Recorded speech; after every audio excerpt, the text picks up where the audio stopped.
Мен шайтанға табыну ағымына 15 жасымда келдім. Менің ата-анам діндар адамдар, бірақ мен басқа жолды таңдадым. 12 жасымнан бастап ішімдік іштім, темекі тарттым, анаша шектім. Ол уақытта мен true emo секілді жүрдім. Ұзын кекілім болды, кейде көзімді бояйтынмын. Бір күні досымның үйіне қонаққа бардым. Оның үйінен шайтанның кітабын тауып алдым. Оның авторы шайтан шіркеуін құрған Антон Лавей. 1969 жылы оның тиражы миллионнан асқан. Шайтанға табыну ағымы менің ішкі жан дүниемді, дертіме түсінгендей көрінді.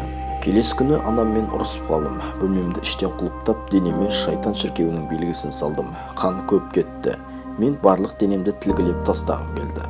Шайтанға табыну дегеніміз тек өзіңнің қара басыңды ғана ойлау, аталмыш ағымда үнемі мас болып жүру, тамақта нормадан тыс жеу, кез келген адаммен жыныстық қатынасқа түсу құптарлық іс.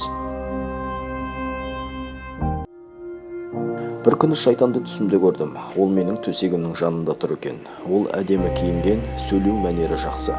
Шайтан маған емтиханнан өтсең өлесің деді.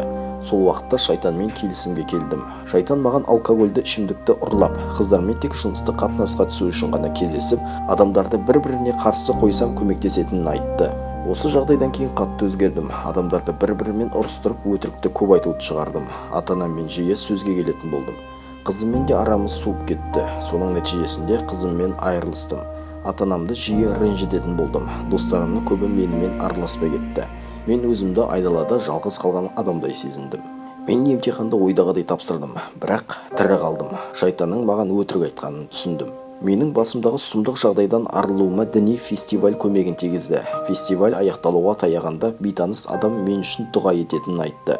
Бейтаныс адам өмірде ешқандай үміт жоқ болып көрінгенмен, Құдайдың маған қатысты өз жоспары бар екенін айтты. Фестивальдан қайтқанда өзімді еркін сезіндім. Дінге бет бұрдым. 20 жасымда Сара есімді қызды кездестірдім. Көп ұзамай екеуміз отау құрдық.